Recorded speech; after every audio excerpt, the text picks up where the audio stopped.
5 ज्ञान यज्ञ यानी भक्ति के लिए जो साधना की जाती है, अब उसमें ज्ञान यज्ञ का नंबर आ रहा है।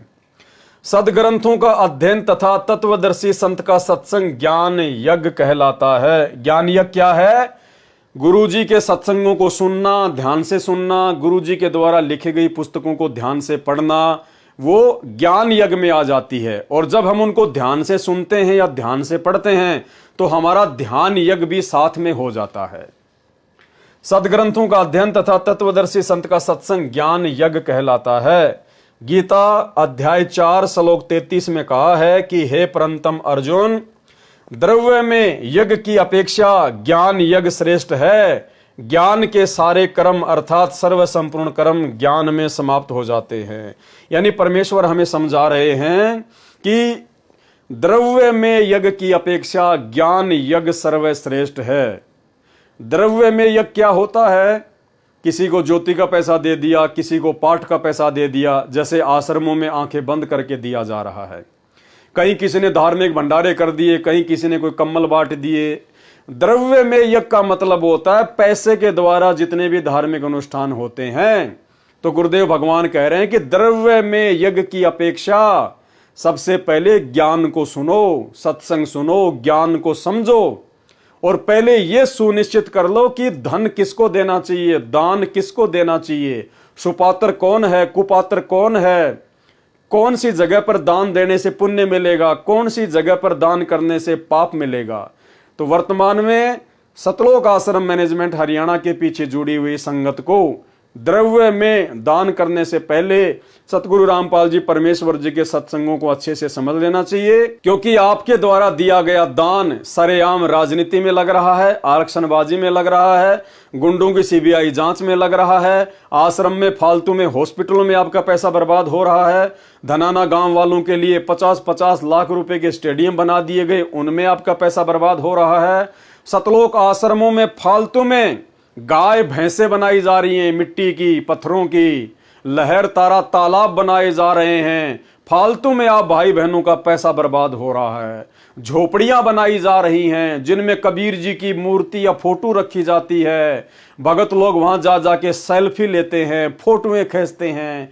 इन चीजों की कोई आवश्यकता नहीं है। ये फालतू में काल प्रेरणा से आप भाई बहनों का पैसा बर्बाद हो रहा है। अरे जब हमारे को सतगुरु रामपाल जी भगवान ने सृष्टि रचना में बता दिया, अपने सत्संगों में बता दिया कि परमात्मा 650 साल पहले काशी बनारस के लहर तारा तालाब में विकसित कमल के फूल के ऊपर शिशु रूप में प्रकट हुए थे, तो भाई और बहनों हमने लोगों को समझाने के लिए वो लहर तारा तालाब बनाने की क्या आवश्यकता है? हमने वो कमल का फूल बनाने की क्या आवश्यकता है? कमल के फूल के ऊपर छोटा सा नंगा बालक लेटाने की क्या आवश्यकता है? कमल के फूल के लिए बड़ा सा तालाब बनाकर उसमें पानी भरने की क्या आवश्यकता है? क्यों हम भक्तों का पैसा बर्बाद कर रहे हैं? वो परमात्मा जब सतलोक से आता है, शिशु रूप में लीला करता है, तो वो कवारी गायों का दूध पीता है। अब उस बात को समझाने के लिए सतलोक आश्रमों में जगह जगह गायें और उनकी जो बच्चियां होती हैं उनकी बड़ी बड़ी मूर्ति लाके रख दी गई हैं। भाई और बहनों, क्यों वो लाखों रुपया भगत समाज का वो नकली मिट्टी की गाय भैंस खरीदने में लगा दिया गया? ना वो मिट्टी की गाय दूध देगी, ना वो आपको गोबर देगी। क्या काम की है? भगतों का लाखों रुपया बर्बाद करवा दिया गया। भगत वहां जाते हैं, सेल्फी लेते हैं, मनोरंजन का स्थल बना दिया इन आश्रमों को, सेल्फी सेंटर बना दिया इन आश्रमों को। अरे भगत आश्रम में जाता है भगवान की चर्चा के लिए, बैठकर साध संगति करने के लिए, मालिक की महिमा और उसका गुणगान करने के लिए, और वो सारा दिन गाय भैंस के चक्कर काटते रहते हैं, उनकी फोटोएं खींचने में लगे रहते हैं। एक भगत तो मैंने देखा वीडियो में, वो उस मिट्टी की गाय के नीचे मिट्टी विट्टी साफ कर रहा है, उसके जगह को साफ कर रहा है, झाड़ू लगा रहा है। अरे भाई, तू बिहार से चलकर धनाना आश्रम में वो मिट्टी की बनी हुई गाय की सेवा करने के लिए आया है क्या, या परमात्मा की महिमा को चर्चा करने के लिए आया है? झोपड़ी बना दी गई जिसमें कबीर जी आगे बैठा दिए गए, सूत काट रहे हैं, चरखा चला रहे हैं। यानी हमारे गुरु रामपाल जी भगवान ने हमें जो बातें बताई, उन बातों पे सतलोक आश्रम मैनेजमेंट वालों को यकीन नहीं है। मैनेजमेंट वालों का मानना है कि भगत गुरुजी की बात पर उस समय यकीन करेंगे जब हम इन आश्रमों में उस प्रकार से झोपड़ियां बनाएंगे, लहर ताला तालाब बनाएंगे, मिट्टी की गाय बनाएंगे, और एक बहुत बड़ा मिट्टी का पहाड़ बना दिया इन्होंने। बताओ कितना पैसा भगतों का इन्होंने बर्बाद किया। और भगत समाज वहां जा जाके मनोरंजन करता है, घूमता है, फिरता है, सेल्फियां लेता है। तो भाई टोटल मनमाना आचरण। इसलिए परमात्मा कह रहे हैं कि द्रव्य में यज्ञ की अपेक्षा ज्ञान यज्ञ सर्वश्रेष्ठ है। पहले ज्ञान तो समझ लो कि गुरुजी ने केवल सुपात्र को ज्योति पाठ और दान का पैसा देने के लिए कहा है, कुपात्र सतलोक आश्रम मैनेजमेंट हरियाणा को देने के लिए नहीं कहा। और आपके दान का तो सरेआम दुरुपयोग भी आपकी आंखों के सामने हो रहा है। सतगुरु ज्ञान को आधार बनाकर भक्ति करें और अपने जीवन का कल्याण कराएं। ज्ञान यज्ञ सदग्रंथों का अध्ययन तथा तत्वदर्शी संत का सत्संग ज्ञान यज्ञ कहलाता है। अध्याय 4 श्लोक 33 में कहा है कि हे परंतप अर्जुन, द्रव्य में यज्ञ की अपेक्षा ज्ञान यज्ञ सर्वश्रेष्ठ है। सारे के सारे कर्म अर्थात सर्व संपूर्ण कर्म ज्ञान में समाप्त हो जाते हैं। अगर तुझे ज्ञान भी अच्छे से समझ में आ गया तो तेरा दान धर्म सब कुछ माना जाता है। गीता अध्याय 4 श्लोक 33, गीता अध्याय 4 श्लोक 32 से 41 तक यही बताया है कि भावार्थ है कि मनमाना आचरण करके जो द्रव्य में यज्ञ करते हैं। अब ये मनमाना आचरण हो रहा है सतलोक आश्रमों में। मिट्टी की गाय, लहर तारा तालाब, कमल का फूल, इतना बड़ा पानी का जोहड़, मिट्टी का पहाड़ बना दिया, कबीर जी की झोपड़ी बना दी। ये सब मनमाना आचरण है। मनमाना आचरण करके जो द्रव्य में यज्ञ करते हैं, जैसे कहीं पर मंदिर बनवा दिया, जैसे मैनेजमेंट वालों ने धनाना गांव वालों के लिए स्टेडियम बना दिया, कहीं कंबल बांट दिए, जैसे इन्होंने अयोध्या में भंडारा करवा दिया, कहीं भोजन भंडारा करवा दिया। इस तरह से किए जाने वाले धन से धार्मिक कर्म द्रव्य में यज्ञ अर्थात धर्म यज्ञ कहलाते हैं। इस प्रकार परंपरागत किए जाने वाले धर्म खर्च से पहले तत्व ज्ञान को जानना चाहिए, पहले सत्संग सुनने चाहिए।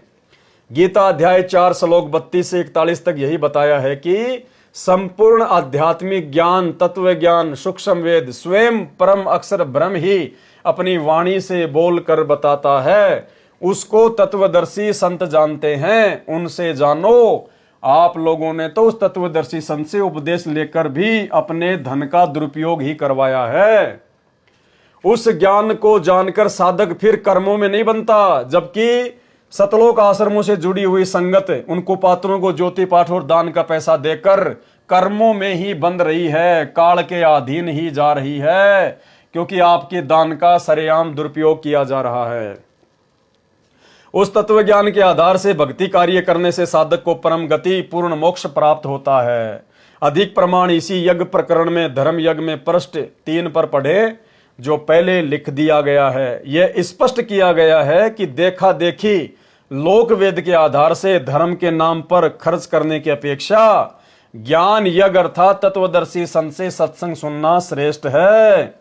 जिस प्रकार से संगत देखा देखी एक दूसरे भगत भाई बहनों की देखा देखी ज्योति पाठ और दान का पैसा दे रही है, और उस पैसे का दुरुपयोग सरेआम सतलोक आश्रम मैनेजमेंट हरियाणा वालों द्वारा उनकी आंखों के सामने किया जा रहा है, उसके बाद भी उनकी आंखें बंद हैं। तो परमेश्वर उनकी आंखें खोलने के लिए कह रहे हैं।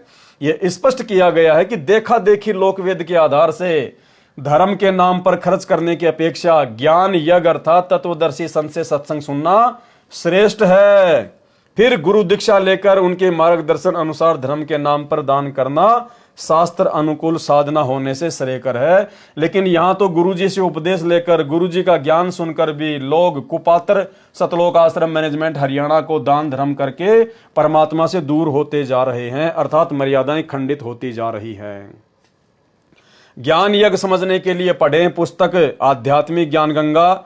ज्ञान यज्ञ का कुछ अंश आप जी को इस भक्ति बोध के अनुवाद में भी पढ़ने को मिलेगा। जो गुरु बचन पे डट के कट गे फंद 84 के, कट गे फंद 84 के, कट गे फंद 84 के।